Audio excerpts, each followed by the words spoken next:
আজ চণ্ডীদাস ঠাকুর আমার, যার মন প্রাণ আত্মা সর্বত্র কৃষ্ণময়, তিনি জমিদার দুর্লভ রায়ের কালী মন্দিরে এসে উপনীত হয়েছে কালী পুজো করার জন্য, মা বাসুলী মায়ের পুজো করার জন্য। পিতা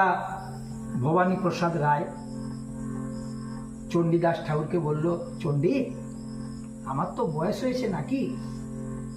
এক প্রান্ত থেকে অন্য প্রান্ত গিয়ে পূজার্চনা করে সংসার চালানো আর কি আমার পক্ষে সম্ভব বাবা? তাই গ্রামের যে মস্ত বড় জমিদার দুর্লভ রায়, যেখানে আমি প্রতিদিন মায়ের সেবা পুজো দিই,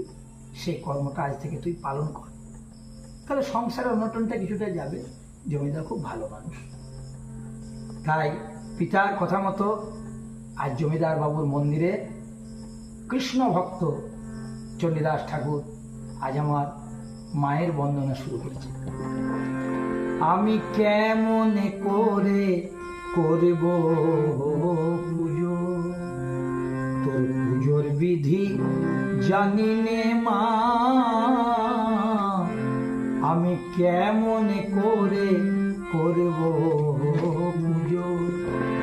ওগো তোর পুজো তুই শিখিয়ে দে মা, ও মা তোর পুজো তুই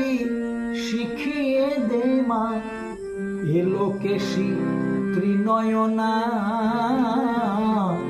আমি কেমন করে করব পুজো, আমি তোর পুজোর বিধি জানি নে মা, কেমন করে করব পুজো, খুলে দে মা মনের আগল, আমি রাধা মাধব নামের পাগল, খুলে দে মা মনের আগল,